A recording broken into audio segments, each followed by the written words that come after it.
গাজীপুরে প্রকাশ্যে সাংবাদিককে কুপিয়ে হত্যার ঘটনায় তোলপাড় সারা দেশ। ঘটনার পরই ছড়িয়ে পড়ে চাঁদাবাজি নিয়ে লাইভ সংবাদ প্রকাশের জেরে ঘটেছে এই হত্যাকাণ্ড।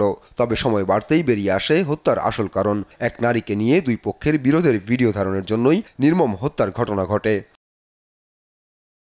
ঘটনার সিসিটিভি ফুটেজ পর্যালোচনা ও প্রত্যক্ষদর্শীদের বরাতে বেরিয়ে আসে হত্যা রহস্য।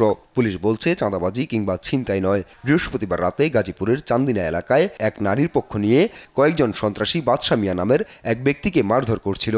সেই ঘটনার ভিডিও ধারণ করেন সাংবাদিক তুহিন। টের পেয়ে তুহিনকে পাকড়াও করে ধারণ করা ভিডিও মুছে ফেলতে হুমকি দেন সন্ত্রাসীরা। অস্বীকৃতি জানালে হামলা চালানো হয় তুহিনের উপর। একটি নারী একজন পুরুষের সাথে কোনো একটা বাকবিতণ্ডায় জড়িয়ে যায় রাস্তায়।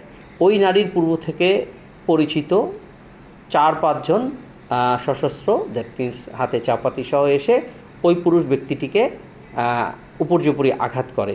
এই দৃশ্যটি ওই চৌরাস্তায় অবস্থিত সাংবাদিক তুহিন তার মোবাইলে ধারণ করে।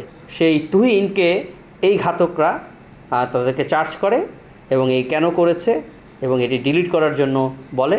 এবং এরই এক পর্যায়ে যখন তুহিন ডিলিট করতে চায় না কিংবা ভিডিওর বিষয়টি অস্বীকার করতে চায়, তখনই তারা ওই অবস্থাতেই ক্ষিপ্ত হয়ে তাকে উপর্যুপরি আঘাত করে মেরে ফেলে। জানা গেছে এটি কোনো চাঁদাবাজির ঘটনা নয়। যে নারীটির সঙ্গে বাদশা মিয়ার বিবাদ হয়, সে নারী মানুষের সঙ্গে কৌশলে সম্পর্ক তৈরি করে ফাঁদ পেতে সন্ত্রাসীদের মাধ্যমে সব লুটে নেয়। এই ঘটনার সঙ্গে কোনো রাজনৈতিক দলের সম্পৃক্ততা নেই বলেও জানিয়েছে পুলিশ। আসলে এখানে একটি নারী ঘটিত বিষয়কে কেন্দ্র করেই এই প্রথমে একটি আহতের ঘটনা এবং পরবর্তীতে একটি কুপিয়ে হত্যার ঘটনা ঘটেছে। এর বাইরে আমাদের তদন্তে অন্য কিছু উঠে আসেনি। এদিকে সাংবাদিক তুহিন হত্যার ঘটনায় এখন পর্যন্ত 5 জনকে গ্রেপ্তার করা হয়েছে। এছাড়া যে নারীর মাধ্যমে ঘটনার সূত্রপাত, সে নারীকে খুঁজছে পুলিশ। আপন অপু, দেশ টিভি, ঢাকা।